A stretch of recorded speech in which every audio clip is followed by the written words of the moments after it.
அதிலும் ஐசிசியில் உள்ள பெரிய பிரதான குறைபாடு என்னவென்றால் 2002க்கு முற்பட்ட எந்த குற்றங்களையும் ஒருபோதும் அது விசாரிக்காது. நடைபெற்ற குற்றங்களையும் சர்வதேச விசாரணைக்கு உள்ளடக்குவீர்கள் என்றால் மட்டுமே ஐசிசியை பயன்படுத்துங்கள், அல்லாதபடியில் அதற்கு நிகரான இன்னொரு தீர்ப்பாய பொறிமுறையை பயன்படுத்துங்கள் என்று கோருமாறு கோரிய பொழுதும் கஜேந்திரகுமார் தலைமையிலான தரப்புகள் அதை தட்டி கழித்து வந்திருக்கிறார்கள். இவர்களாக சிந்தித்து, இவர்களாக சட்ட ஆலோசனைகளை பெற்று, இவர்களாக வரைவுகளை முன்வைத்து வேண்டிய அழுத்தத்தை சுமந்திரன் போன்றவர்களுக்கு கொடுக்க வேண்டும். தமிழரசு கட்சி என்ன செய்ய போகிறது என்ற கேள்விக்குறியே இருக்கின்றது பெரிய அளவிலே.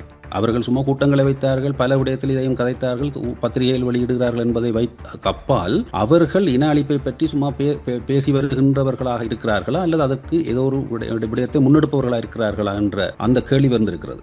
என்னோட இளமை காலத்தை போல எனக்கு இப்போ சூப்பரா வேலை செய்ய முடியும். இது ஓர்த்தோசில் பயன்படுத்தியதற்கு அப்புறம். மூட்டு வலிக்கான விஞ்ஞான ரீதியான தீர்வு ஓர்த்தோ ஷீல்ட்.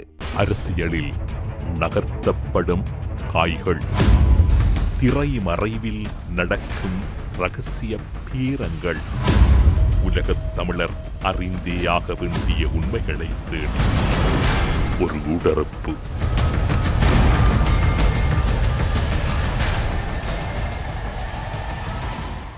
இன்றைய ஊடறுப்பு நிகழ்ச்சியில் எம்மோடு இணைந்து கொண்டிருக்கக்கூடியவர் மூத்த பத்திரிகையாளரும் தமிழ்நெட் ஆசிரியருமாக இருக்கக்கூடிய ஜெயா அவர்கள் இணைந்திருக்கின்றார். ஊடறுப்பு நிகழ்ச்சியின் சார்பில் உங்களை வரவேற்பதில் மகிழ்ச்சி. வணக்கம். வணக்கம் தமிழரசு. ஐக்கிய நாடுகள் சபையின் மனித உரிமைகள் கூட்டத்தொடர் இடம்பெறுவதற்கான மிக முக்கிய காலப்பகுதியாக பார்க்கப்படக்கூடிய செப்டம்பர் மாத கூட்டத்தொடர் ஆரம்பிப்பதற்கான பல தளங்களில் ஏற்பாடுகள் இடம்பெறுகிறது. ஈழத்தமிழர் விவகாரம் இந்த கூட்டத்தொடரில் அதி முக்கியத்துவம் வாய்ந்த ஒரு பேசு பொருள் அல்லது விவாத பொருளாக இருக்கும் என்கின்ற கலந்துரையாடல்கள் கடந்த காலங்களில் இடம்பெற்றன. ஆனால் நாட்கள் அண்மிக்கின்ற போது அவை சற்று தள்ளி சென்றிருப்பதாக கூறப்படுகின்றது. பிரதான நிகழ்ச்சி நிரலில் கூட இந்த விவகாரம் மிக முக்கியமானது ஒன்றாக இல்லை என்கின்ற ஆதாரபூர்வமான தகவல்கள் இருக்கின்றன. ஒரு மூத்த பத்திரிகையாளராக மனித உரிமைகள் தொடர்பில் மிக நுணுக்கமாக பார்க்கக்கூடியவராக இந்த விவகாரங்களில் வைக்கப்படுகின்ற குற்றச்சாட்டுக்களை நீங்கள் ஏற்கிறீர்களா, இல்லை அது தொடர்பான உங்களுடைய நிலைப்பாடு என்னவாக இருக்கு? அதாவது மனித உரிமை பேரவையிலே இப்படியான விடயங்கள் வளமையாக நடப்பது சகஜம். இலங்கை அரசை பொறுத்தவரை regime change, stable government, stability என்பது புவிசார் அரசியலுக்கு தேவையாக இருக்கின்றது. இப்பொழுது யுஎன்பி, எஸ்எல்எஃப்பி போன்ற பல கட்சிகளையும் பரிசோதித்தாகிவிட்டது. ஜேவிபியையும் ஒரு முறை பார்த்து விடுவோம் என்ற அடிப்படையிலே மேற்குலகம் கூட தீவிரமாக ஜேவிபியை ஆதரிக்கின்ற, ஜேவிபிஐக்கான சந்தர்ப்பத்தை கொடுக்கின்ற ஒரு அரசியலைத்தான் அவர்கள் முன்னெடுப்பார்கள்.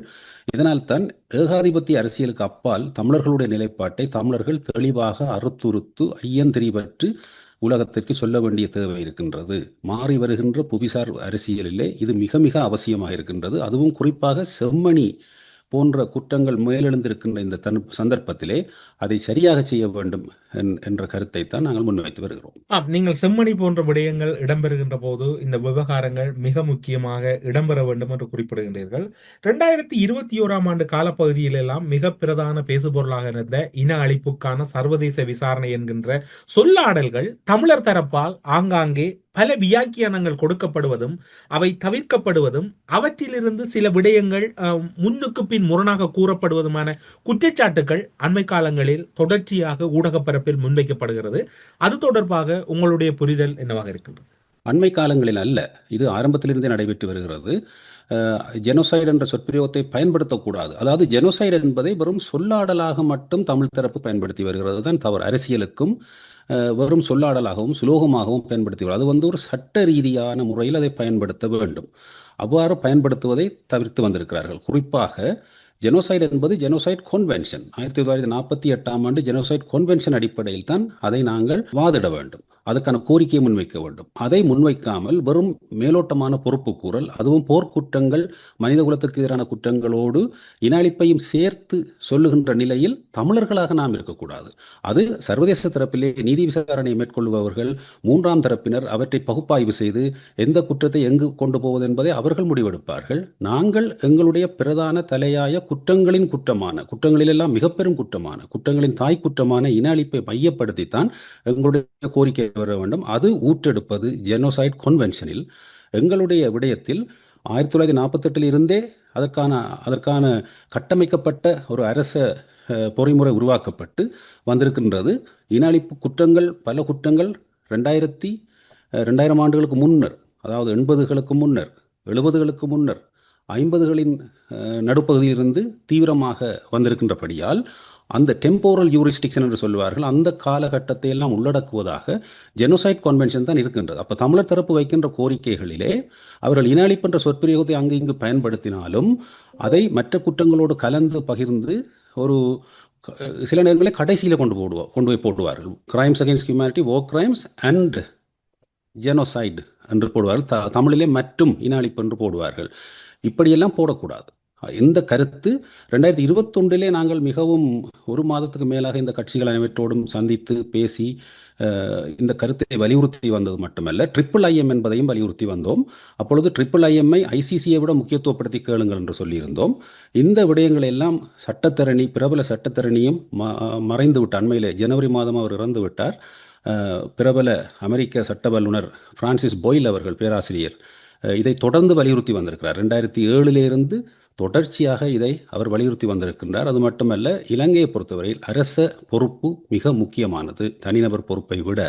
அதை தமிழர் தரப்பு தவறாமல் கேட்க வேண்டும் என்று அவர் சொல்லி வந்த பொழுதும் இந்த ஜெனோசைட் கன்வென்ஷனை இவர்கள் தொடவில்லை, அதை குறிப்பிடவில்லை. ICJ என்கின்ற அரச பொறுப்பை விசாரிக்கின்றதுக்கான இந்த பொறுப்பு இந்த நாடுகளுக்கு இருக்கிறது, ஏதாவது ஒரு நாடு அதை செய்துவிட்டாலே போதுமானது என்ற அந்த விடயத்தையும் தொடவில்லை. மாறாக ICCயை மட்டும், அதிலும் ICCயில் உள்ள பெரிய பிரதான குறைபாடு என்னவென்றால் 2002க்கு முற்பட்ட எந்த குற்றங்களையும் ஒருபோதும் அது விசாரிக்காது. அதற்கான ஒரு முன்னுதாரணம் கிடையாது. சில பேர் தியரியாக அகடமிக் பேப்பர்களில் எழுதி கொண்டிருக்கிறார்கள் இப்படியான டாக்ட்ரின் இருக்கிறது என்று. இது 2002க்கு முதல் செக்யூரிட்டி கவுன்சில் நினைத்தால் அந்த ரிஃபரலை மேற்கொள்ளலாம்.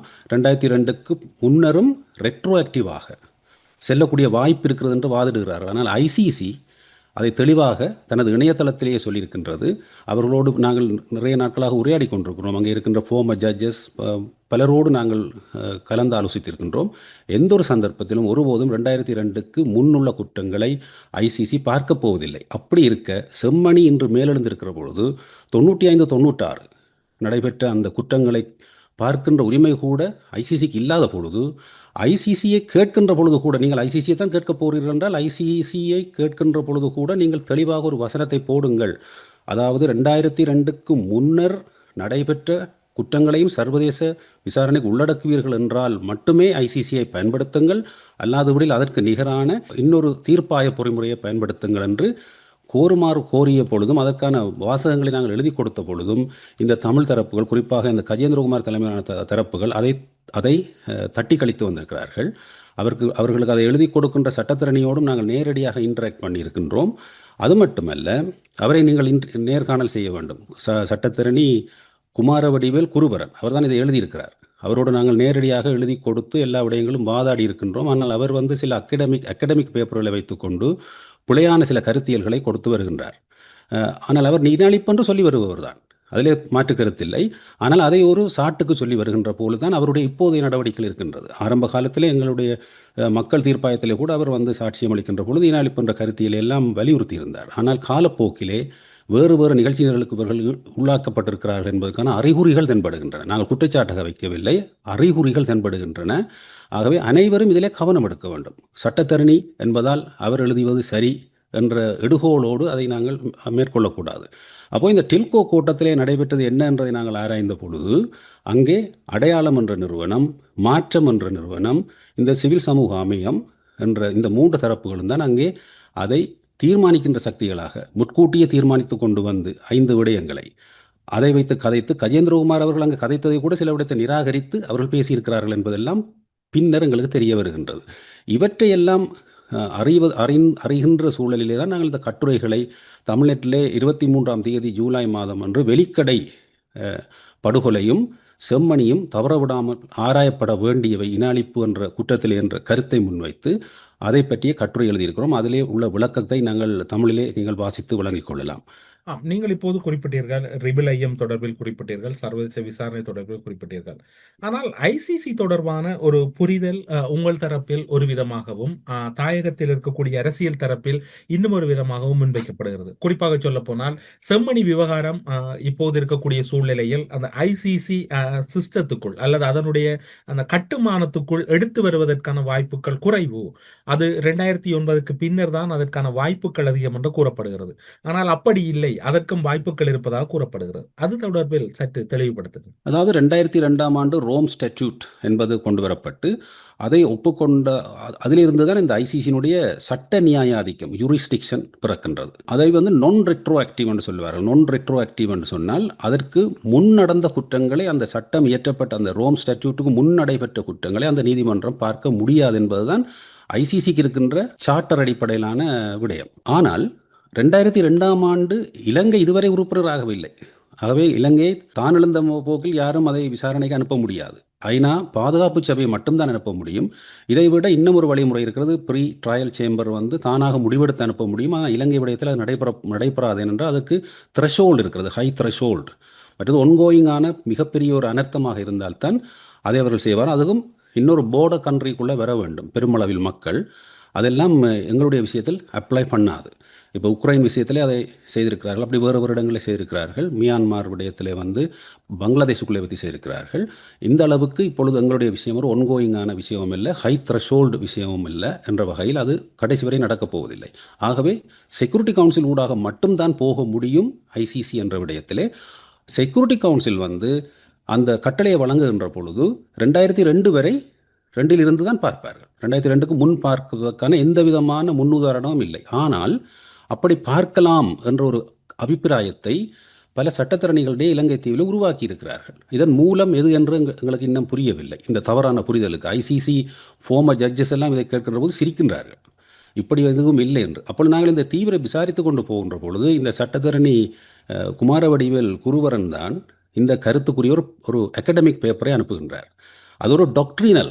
இதில் மிக முக்கியமாக நீங்கள் கவனிக்க வேண்டியது என்னென்றால், ஒரு டாக்ட்ரினாக இருக்கின்ற ஒரு விடயத்தை பற்றி பேசுவது என்பது பொதுவான சர்வதேச அடிப்படைகளில் வேறு வேறு நியாயப்பாடுகளை சுட்டிக்காட்டி ஐசிசி நினைத்தால் 2002க்கு பின்னுக்கும் போகலாம் என்று ஒரு அகடமிக் ஜேர்னலில் எழுதுவதை வைத்துக்கொண்டு அதற்கான பிரசிடென்ட்ஸ் எதுவும் இல்லாத இடத்தில், எம்பீரிக்கலாக அதற்கு எதுவிதமான முன்னுதாரணம் இல்லாத இடத்தில் ஐசிசி அதை ஓப்பனாகவே அதை மறுக்கின்ற நேரத்தில் ஐசிசியினுடைய சார்ட்டரில் நான் ரெட்ரோ ஆக்டிவ் என்று எழுதப்பட்டு வர இருக்கின்றது.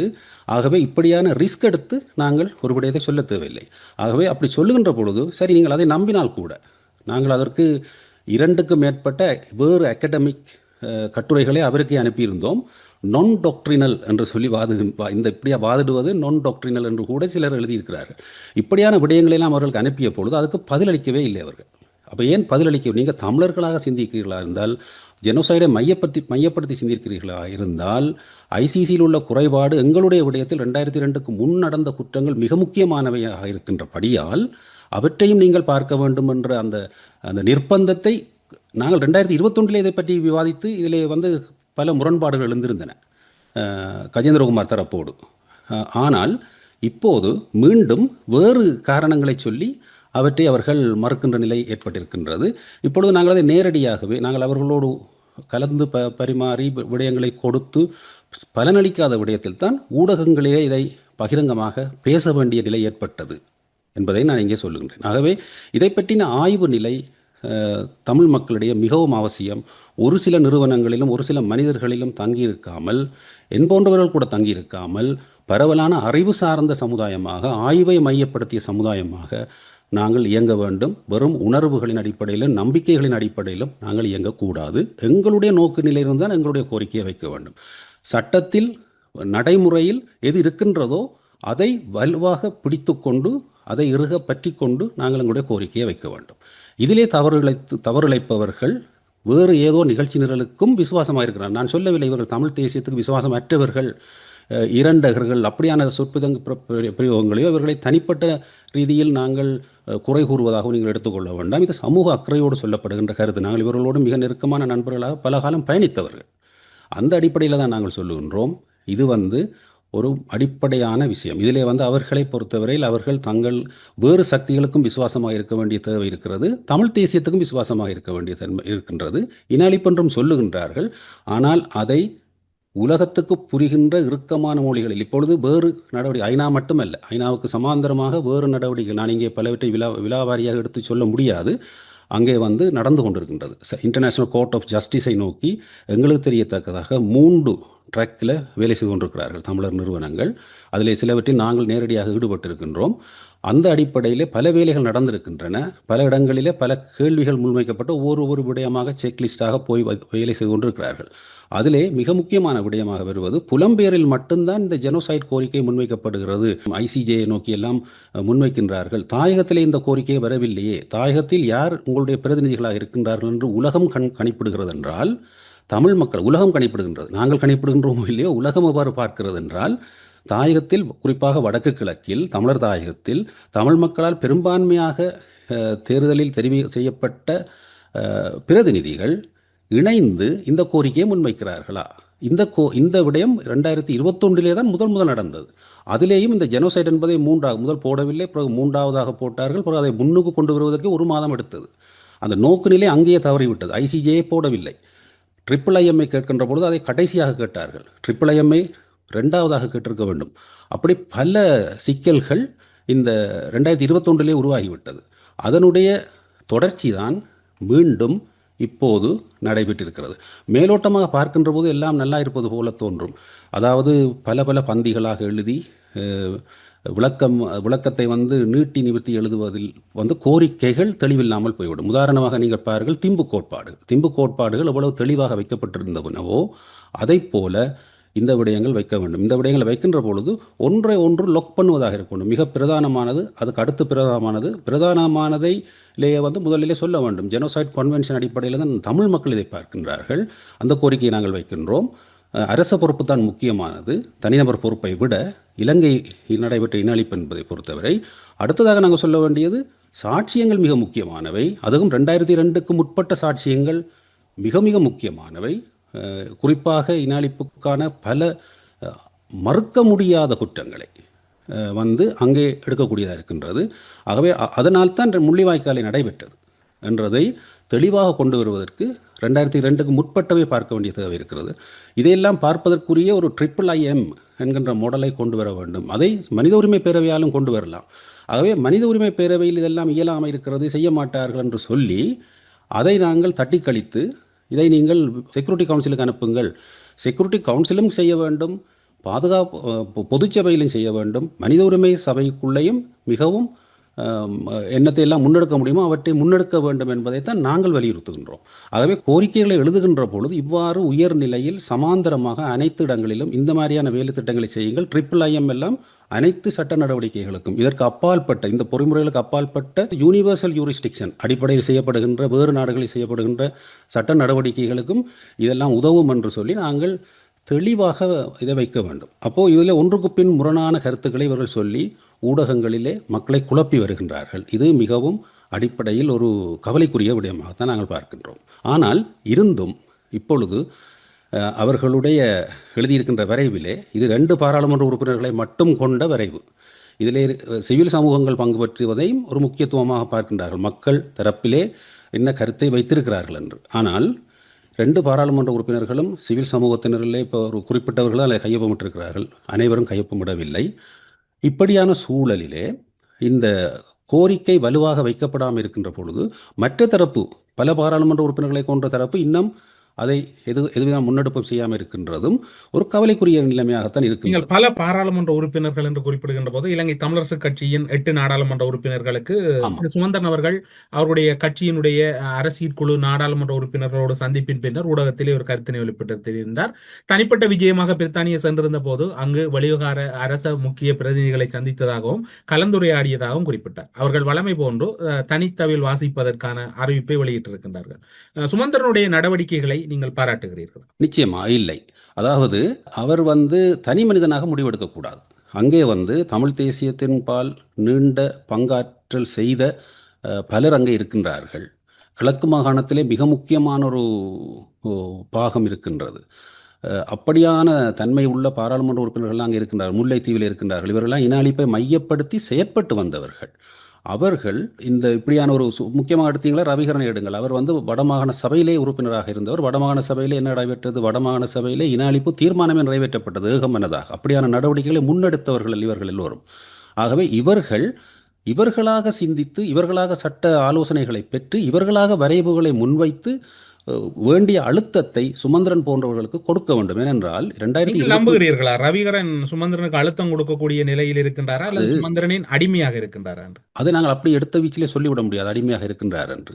அதாவது கருத்தியல் ரீதியாக அன்றைய நடந்த கூட்டத்தில் கூட அவர் எந்த ஒரு கருத்தையும் முன்வைக்காத போது நீங்கள் ரவிகரன் தொடர்பில் இப்படி ஒரு உயரிய புரிதலை கூறுவது எவ்வளவு முரணாக இருக்கின்றது? அது முரணாக இல்லை. அதாவது இங்கே முரண் எங்கே வருகிறது என்றால் 2021ஆம் ஆண்டு இப்படியான பேச்சுவார்த்தைகள் நடைபெற்றன. இந்த ரெண்டு தரப்புகளுமே ஒன்றாக இருந்து கலந்து பகிர்ந்து ஆலோசித்து திருகோணமலை ஆயர் போன்றவர்கள் அதிலே அந்த கூட்டங்களை நடாத்தி ஒரு நடுநிலை தரப்பாக மூன்றாவது தரப்பு, இது கஜேந்திரகுமார் தனியாக நடத்தவில்லை இந்த கூட்டத்தை, குருபரன் போன்றவர்கள் சில என்ஜிஓக்கள் வந்து இதை நடத்தவில்லை. அதை நடத்தியது ஒரு பொதுவான அடிப்படையில் நடத்தி பல விவாதங்களை மேற்கொண்டு இவர்களுடைய பங்கேற்றலோடு அனைவருடைய பாராளுமன்ற உறுப்பினர்கள் அங்கே இருந்து மிகுந்த விவாதங்களை புரிந்து பகிரங்கமான வெளியிலே அது எல்லாம் வெளியில் தகவல் கூட வந்து கொண்டிருந்தது. இப்படியான ஒரு முறையை இந்த முறைகள் கடைபிடிக்காமல் தனியே ஒரு அணி மட்டும் அதை செய்ததே அடிப்படையில் தவறு. ஏனென்றால் உலகம் என்னத்தை எதிர்பார்க்கிறது என்றால் தமிழ் பாராளுமன்ற நாங்கள் இப்போது கேட்டு பார்ப்போம். நீங்கள் கூறியது போன்றோ அல்லது நீங்கள் கூறுகின்றதன் படி இப்போது அந்த கலந்துரையாடல் அந்த கட்சியில் இடம்பெறுகிறது, இலங்கை தமிழரசு கட்சியில். சுமந்திரன் எழுதி கொடுக்கின்ற அந்த ஆங்கில சொற்பதங்களுக்கு அங்க இருக்கக்கூடிய 8 உறுப்பினர்களும் சைன் பண்ண, அதாவது ஒப்பமிடுவது தானே இப்போது இருக்கக்கூடிய பணி. ரவிகரன் நினைத்தால் மாற்ற முடியுமா? கிழக்கு மாகாண உறுப்பினர்கள் நினைத்தால் மாற்ற முடியுமா? அல்லது வடமாகாணத்தில் இருக்கக்கூடிய சிறிதரன் நினைத்தால் மாற்ற முடியுமா என்று சுமந்திரன் கூறுவதற்கு சைன் ஒப்பமிட வேண்டியதுதான் ரவிகரனோ கிழக்கு மாகாண. அப்படி இருப்பதே அடிப்படையில் தவறு. அதாவது இதை எப்படி பார்க்க வேண்டும் என்றால், இன அழிப்பு நீதி என்பது கட்சி அரசியலுக்கு அப்பாற்பட்டது. உட்கட்சியிலே முரண்பாடுகள் இருக்கிறது அவர்களுடைய அணிகளுக்குள்ளே. கவனித்து உங்களுக்கு தெரியும் அதை பற்றியெல்லாம். ஆகவே இவர்களுக்கு பொதுவான ஒரு இது பல வருடங்களாக நடந்த இன அழிப்புக்கான நீதி தொடர்பான பிரச்சனை. இது நேற்று இன்று உருவாகிய கட்சிகளின் அணிகளுக்கும் சம்பந்தப்பட்ட பிரச்சனை அல்ல. இதிலே சுமந்திரன் கூட கட்சியை கட்டுப்படுத்துவது தவறு. ஏனென்று சொன்னால் இன அழிப்பு என்பதை அவரை போன்றவர்கள் வந்து சொல்ல வேண்டும், மற்றவர்களும் சொல்ல வேண்டும். இன அழிப்பு என்ற விடயத்திலே கட்சி விதிமுறைகளை மீறியதாக இந்த கடிதத்திலே மற்றவர்கள், இப்போ இந்த கடிதம் வெளிவருகின்ற பொழுது நீங்கள் பார்ப்பீர்கள், நாங்கள் விமர்சனங்கள் பலவற்றை முன்வைத்து அவர்களை சரியாக செய்கின்றார்கள் என்று இறுக்கி பிடிக்கின்ற பொழுது சில மாற்றங்களை அவர்கள் அங்கே செய்திருக்கிறார்கள். ஐசிஜேயை போட்டிருக்கிறார்கள். இப்பொழுது அதை வரவேற்க வேண்டிய விடயம். இன அழிப்பு என்பதென்ற கருத்தியலை அவர்கள் தழுவி ஐசிஜேயை அங்கே உள்ளடக்கி இருக்கிறார்கள். ஆனால் அதை சரியாக செய்யவில்லை என்ற விமர்சனங்களை நாங்கள் வைத்துக் கொண்டிருக்கிற பொழுது இந்த ஆவணத்திலே, இந்த கடிதத்திலே பாராளுமன்ற உறுப்பினர்கள் கையொப்பமிட்டிருக்க வேண்டும் பலர். ஆனால் கையொப்பம் இடாமல் அதை வந்து தடுத்து நிறுத்தி வேறு விதமான ஒரு பார்வையில் அவர்கள் செல்வது தவறு என்றதை நாங்கள் சொல்லுகின்றோம். ஆகவே இந்த மாதிரியான விரிவான ஒரு விவாதத்தை மேற்கொள்ளாமல் அதுக்கான அழுத்தத்தை இந்த சிவில் சமூகங்கள், கல்வி நிறுவனங்கள், ஊடக நிறுவனங்கள் எல்லாம் நினைத்திருந்தால் இவர்களை பொது வேட்பாளரை நிறுத்திய போது வெளியே வந்த சிவில் சமூகங்கள் எல்லாம் எங்கு காணல் நீராகி விட்டதா அல்லது காணாமல் போய்விட்டதா? அதே பிரச்சனையை தான் கஜேந்திரகுமாரை நோக்கி சொல்லுகின்றோம். அதாவது பொது வேட்பாளர் என்ற விடயம் முன்வந்த பொழுது இவர்கள் செய்த மிக மூர்க்கத்தனமான எதிர்ப்பு அரசியல் எங்கே போய்விட்டது என்ற கேள்வியும் இருக்கிறது. ஆகவே இதிலே நாங்கள் ஒருவரை நோக்கி விரலை நீட்ட முடியாது இருக்கின்றது. ஏனென்றால் அந்த நேரத்திலே பார்த்தீர்களா இருந்தால் இந்த கட்சி வரைமுறைகளை மீறி ஸ்ரீதரன் போன்றவர்கள் பொது வேட்பாளரை ஆதரித்திருந்தார்கள். ஆகவே இன்று நான் இன்னொரு விடயத்தையும் சொல்வேன். இன்று பொது வேட்பாளராக களத்தில் இறங்கி தமிழ் மக்களுடைய எவ்வளவு எதிர்ப்புகளுக்கு மத்தியில், கஜேந்திரகுமார் போன்றவர்களுடைய எதிர்ப்புகளுக்கு மத்தியில், சுமந்திரன் போன்றவர்களுடைய எதிர்ப்புகளுக்கு மத்தியில் அந்த பொது வேட்பாளராக போட்ட அந்த அவர்களுடைய கொள்கை கூட குறைபாடுகள் இருந்தது. அவருடைய கட்டமைப்பில் வெளிப்படைத்தன்மை இருக்கவில்லை. நிதியும் கையாண்ட முறையில் பல தவறுகள் இருந்தன. இருந்த போதும் அந்த பொது வேட்பாளராக இவ்வளவு விடயங்களை மீறி, தடைகளை மீறி அங்கே நின்று அவர் 220,000க்கு மேற்பட்ட வாக்குகளை, தமிழ் மக்களுடைய வாக்குகளை வடக்கு கிழக்கு தெற்கு பகுதியிலிருந்தும் வாக்குகளை எடுத்திருந்தார். அவ்வளவு வாக்குகளை எடுத்தவருக்கு இந்த வாக்குகளையே எடுக்க தவறி பாராளுமன்றத்துக்கே தெரிவு செய்யப்படாத சுமந்திரன் அவர்களுக்கோ அல்லது அதைவிட கொஞ்சம் கூட எடுத்த கஜேந்திரகுமாருக்கோ இருக்கின்ற தார்மீகத்தை விட அரியநேத்திரன் அவர்களுக்கு கூடுதலான தார்மீகம் இருக்கின்றது. உலகை நோக்கி தமிழ் மக்களை பிரதிநிதித்துவப்படுத்தி கோரிக்கைகளை முன்வைப்பதற்கு. ஆகவே இப்படியான உள் குத்துவெட்டு அரசியல்களிலே இன அழிப்புக்கான நீதி என்பது அடிபட்டு போய்விடக்கூடாது. அதனால் இந்த பாராளுமன்ற உறுப்பினர்கள் அனைவரும் ஒரு விடயத்தை தெளிவாக முடிவெடுக்க வேண்டும். எங்கள் கட்சி விதிகளை வைத்து இன அழிப்பு என்ற விடயத்தில் நாங்கள் எடுக்கின்ற முடிவு பாராளுமன்ற உறுப்பினர்களாக நாங்கள் எடுக்கின்றோம், அதை நாங்கள் கட்சிகளாக எடுக்க மாட்டோம் என்ற நிலைக்கு இவர்கள் வர வேண்டும். அதற்கு 2021 ஓரளவு வந்திருந்தார்கள். இப்பொழுது அதை மீண்டும் 2 பகுதியும் சேர்ந்து சீரழித்திருக்கிறார்கள். இப்போது ஐநா விவகாரம் என்பது ஒரு குழப்பமாக இருக்கின்றது. தாயகத்திலிருந்து 2 கோரிக்கைகள் 2 துருவங்களாக அங்கு வெளிப்படுத்தப்படுகின்றன. புலம்பெயர்ந்த தேசங்களில் ஒற்றை கோஷமாக முன்வைக்கப்படுகிறது. அதற்குள்ளும் ஒரு சிறு பகுதியினர் மாற்று கோஷங்களை முன்வைக்கின்றார்கள். சர்வதேசம் முடிவெடுக்கவில்லை என்கின்ற ஒரு குற்றச்சாட்டு இருக்கின்றது. ஆனால் தமிழ் சமூகம் இன்று வரைக்கும் ஒரு ஒருமித்த குரலாக அந்த கோரிக்கையை முன்வைக்கவில்லை என்கின்ற குற்றச்சாட்டம் இருக்கின்றது. இதனை எப்படி சரி செய்ய முடியும்? இன்று இருக்கக்கூடிய ஒரு ஆபத்தான நிலை புரிந்து கொள்ளாமல் இருக்கின்றார்களா, அல்லது புரிந்து கொள்ளாமல் புரிதலின்றி செயற்படுவது போன்று வெளிப்படுத்துகிறார்களா என்கின்ற சந்தேகம் பொதுமக்களிடம் இருக்கின்றது. இதுதான் இறுதி முடிவு. நீங்கள் கடைசியாக சொன்ன சந்தேகம் தான் உண்மையானது என்றுதான் நானும் பார்க்கிறேன். இதில் எவரும் துரோகிகளோ பிரச்சனையாளர்களோ அல்ல. எல்லோரும் சிலர் சக்திகளுக்கும் விசுவாசமாக, அதே நேரத்தில் தமிழ் மக்களுக்கும் விசுவாசமாக இருக்க வேண்டும் நினைப்பதால் இந்த மாதிரியான குழப்பமான இந்த சிவில் சமூகத்தினுடைய அறிக்கையிலே இந்த குழப்பங்கள் இருக்கிறது. இருந்தாலும் சில விடயங்களை திருத்தி இருக்கிறார்கள். மிக முக்கியமான சில விடயங்களை திருத்தவே மறுக்கிறார்கள் அடியோடு. அங்கேதான் நாங்கள் எங்களுடைய விவாதம் இருக்கின்றது. ஆனால் தமிழரசு கட்சி என்ன செய்ய போகிறது என்ற கேள்விக்குறியே இருக்கின்றது பெரிய அளவிலே.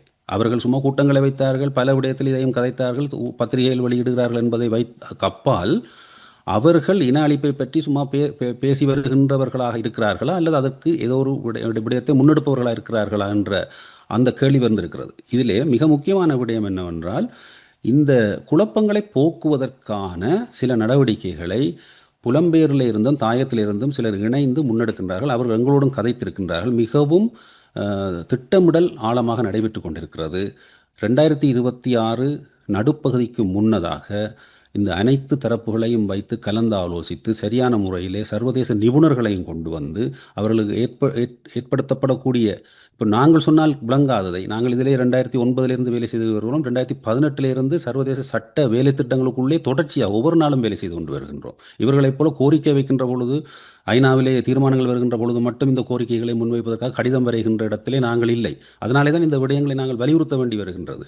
இந்த மாதிரியான விடயங்களை நாங்கள் சொல்லியும் கேட்காதவர்கள் மணிகட்டிய பூனை சொன்னால் தான் கேட்பார்கள் என்றால், அப்படியான சர்வதேச நிபுணர்கள், நாங்கள் வேலை செய்து கொண்டிருக்கின்ற சர்வதேச நீதிமன்றங்களில் வேலை செய்த அனுபவம் உள்ளவர்கள் எல்லாம் இவர்களுக்கு ஆலோசனை வழங்குவதற்கான ஒரு வாய்ப்பை நாங்கள் உருவாக்கி இந்த கருத்து இணைவை கொண்டு வர வேண்டும். மிக முக்கியமாக இந்த எங்களுடைய குத்துவட்டு அரசியல், உட்கட்சி அரசியல், கட்சிகளுக்கு இடையிலான மோதல், உள்ளூராட்சி தேர்தலிலே சீட் பிடிப்பதற்கும் மாகாண சபையிலே ஆட்சியை கைப்பற்றுவதற்கும் செய்யப்படுகின்ற அரசியல், பாராளுமன்ற நாற்காலிகளை நிரப்புவதற்கு செய்யப்படுகின்ற அரசியலுக்கு அப்பால் போய் இன அழிப்புக்கான நீதி என்பது ஜெனோசைட் கன்வென்ஷனை மையப்படுத்தி 2002க்கும் முற்பட்ட காலத்து குற்றங்களை முக்கியமாக உள்ளடக்கி இதை செய்ய வேண்டிய அவசியத்தை வலியுறுத்துவதற்கான சூழலை தோற்றுவிப்பதற்கான ஒரு வலைப்பின்னல் இயங்க ஆரம்பித்திருக்கின்றது. அவர்கள் இந்த வேலையை சரியாக செய்வார்கள். அதிலே நான் ஒரு பங்காக இருக்கின்றேனே ஒழிய, இந்த விடயத்தில் ஈடுபட்டு வருவதால் தமிழ்நெட் என்ற நிறுவனமும் நானும் அதிலே பங்காக இருக்கின்றோமே ஒழிய, அந்த விடயத்தில் பலர் இணைந்து வேலை செய்து கொண்டிருக்கிறார்கள். இது வெற்றிகரமாக நடைபெறும் என்று நாங்கள் எதிர்பார்ப்போம் 2026ஆம் ஆண்டிலே.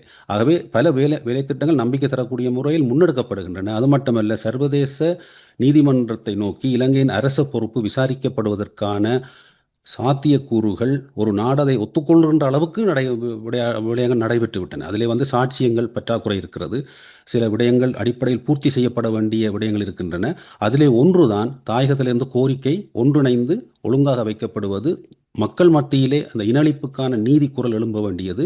தனியே புலம்பெயரில் மட்டுமல்ல, தாயகத்திலும் இதை மக்கள் வலியுறுத்துகிறார்கள் என்ற நிலை தெளிவாக உலகத்துக்கு தெரிய வேண்டியது என்றதெல்லாம் இதிலே உள்ளடக்கம். ஆகவே தனியே ஐநாவை மையப்படுத்தி நாங்கள் இதிலே சிந்திக்கவில்லை, ஒட்டுமொத்தமாக சிந்திக்கணும். இதிலே கட்சி அரசியல் புரிகின்றவர்கள் இதை புரிந்து கொண்டு செயற்பட வேண்டும். சர்வதேச நீதிமன்றம் தொடர்பில் குறிப்பிட்டீர்கள். சர்வதேச நீதிமன்றத்தில் இலங்கை தொடர்பான அல்லது ஈழத்தமிழர்களுக்கு இழைக்கப்பட்ட அநீதிக்கு ஒரு நீதிக்கான கதவுகள் திறக்கப்படுவதற்கான வாய்ப்புகள் அதிகமாக இருப்பதாக நீங்கள் ஒரு செயற்பாட்டாளராக உணர்கிறீர்களா, அல்லது ஒரு எதிர்பார்ப்பு மட்டும்தான் உங்களிடம் இருக்கின்றது? எதிர்பார்ப்பல்ல, இது உறுதிப்படுத்தப்பட்ட தகவல். இதில் பல விடயங்களை நான் வெளியே சொல்ல முடியாது. ஏனென்றால் அப்படி சொன்னால் இலங்கை அரசு இதற்கு எதிரான வேலைகளை உங்களிடம் செய்யும். இதனை கேட்கிறேன் என்றால் உங்களுடைய அந்த ரகசியத்தன்மை புரிகிறது. ஆனால் ஈழத்தமிழர்களும் 15 ஆண்டுகளாக யுத்தம் ஆமா. ஓய்வுக்கு பின்னர் 15 அதை ஆண்டுகளாக நான் இன்னொரு உதாரணத்தூடாக விளக்குகின்றேன்.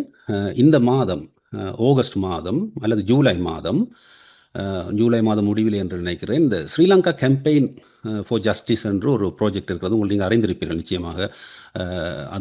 அவர்கள் இந்த விடயத்திலே நீண்ட காலமாக சாட்சியங்களை திரட்டி வேலை செய்து வருகின்றார்கள். அவர்களுடைய அணுகுமுறையில் எங்களுக்கு விமர்சனங்கள் இருக்கின்றது. எப்படி இந்த சிவில் சமூக அரசியல்வாதிகளோட விமர்சனங்கள் இருக்கின்றது என்று அவர்கள் ஜெனோசைடை மையப்படுத்தி செயற்படவில்லை என்பதில் எங்களுக்கு, அவர்கள் வோ கிரைம்ஸை மையப்படுத்தி தான் செயற்படுகிறார்கள் என்பதில் எங்களுக்கு அதிருப்திகள் இருக்கின்றது. ஆனால் அவர்கள் ஒரு அறிக்கை ஒன்றை வெளியிட்டிருக்கிறார்கள். அந்த அறிக்கையை மட்டும் நான் உங்களுக்கு அனுப்பி வைக்கின்றேன். அதிலே அவர்கள் 3 முக்கியமான விடயங்களை எடுத்து அதில் படம் கூட போட்டிருக்கிறார்கள். படமாக நான் இதில் காட்டியிருக்கலாம், அது சரி வரவில்லை. அதாவது முதலாவது முறை ஐசிசி, அது சாத்தியமல்ல. அதுக்கு சாத்தியம் கிட்டத்தட்ட 0 என்கின்ற விடயத்தை அவர்கள் சொல்லுகின்றார்கள். அடுத்ததாக ஐசிஜே, அதற்கு சாத்தியக்கூறுகள் இருக்கின்றது என்று சொல்லுகின்றார்கள். அதற்கு அடுத்ததாக அவர்களுடைய சிந்தனை நோக்கு நிலையிலே அவர்கள் யூனிவர்சல் யூரிஸ்டிக்ஷன் அடிப்படையிலே வேறு நாடுகளிலே தண்டனை வழங்குவது, இந்த வோ கிரைம்ஸ் அகெயின்ஸ்ட் ஹியூமனிட்டி, ஜெனோசைடை மையப்படுத்தி அது இருக்காது. இந்த விடயத்தை அவர்கள் அட்வொகேட் பண்ணி ஒரு ஆழமான விரிவான ரிப்போர்ட் ஒன்றையே வெளியிட்டிருக்கிறார்கள். அந்த ரிப்போர்ட்டை சாட்சி நாங்கள் சொல்லுகின்ற கருத்து அல்ல, இதெல்லாம் சர்வதேச நிபுணர்கள் சொல்லுகின்ற கருத்தை தான் நாங்கள் அவர்களிடமிருந்து கேட்டு ஆராய்ந்து இதை சொல்லுகின்றோம். இந்த ஆராய்ச்சியை இந்த கட்சிகள் எதுவும் செய்யவில்லை. இவர்கள் கதைக்கின்ற கதையிலே ஒன்றுக்கு பின் முரணாக கதைக்கின்றார்கள். உதாரணமாக எடுத்துக்கொள்ளுங்கள், IIIM என்பதனுடைய அர்த்தமே இண்டிபெண்டன்ட் இம்பார்ஷியல் இன்வெஸ்டிகேட்டிவ் மெக்கானிசம். அதாவது அது ஐநாவுடைய மனித உரிமை பேரவையோ அல்லது ஐநாவுடைய பொதுச்சபையோ அதை உருவாக்க முடியும். அதை உருவாக்கிவிட்டால் அது இண்டிபெண்டாக இருக்கும் என்பதன் அர்த்தம் என்னவென்றால், அது அந்த ஐநாவுடைய அலுவலகத்தை கட்டுப்பட்டு இருக்காது, அதே போல இந்த நாடுகளுக்கும் கட்டுப்பட்டு இருக்காது. ஆகவே அவர்கள் ஆணை வழங்கப்பட்டால், பணிப்பாணை, பரவலான ஒரு பணிப்பாணை வழங்கப்பட்டால், அவர்கள் இனாளிப்புக்கான நோக்கத்தோடு தான் இந்த இலங்கை அரசு என்பது செய்து வந்த இனாளிப்பு என்பது கிளாசிக் கேஸ் ஆஃப் ஜெனோசைட். 70 வருடங்களாக புரோட்ராக்டட் ஜெனோசைட் திட்டமிடப்பட்டு 10 படிநிலைகளாக பயணித்துத்தான் இந்த முள்ளிவாய்க்காலுக்கு வந்திருக்கிறது. விடுதலை போராட்டத்தின் ஆயுத போராட்டமே இனாளிப்பை தடுத்து நிறுத்துவதற்காகத்தான் உருவாகியது. அப்போ இதெல்லாம் வெளியில் வருகின்ற பொழுது அவர்கள் ஒரு இண்டிபெண்டாக இந்த அரசியலால், புவிசார் அரசியலால், இந்த ஐநாவினுடைய மனித உரிமையிலே போடப்பட்ட தீர்மானங்கள், மட்டுப்படுத்தப்பட்ட தீர்மானங்களால் கட்டுப்படுத்தப்படாத ஒரு சுயாதீன தன்மையோடு இது நடைபெறுகின்ற பொழுது அது நிச்சயமாக அங்கே அதற்கான வாய்ப்பு இருக்கின்றது. 90% மேற்பட்ட வாய்ப்பு இருக்கின்றது. இது பலர் நிபுணர்கள் சொன்ன கருத்து.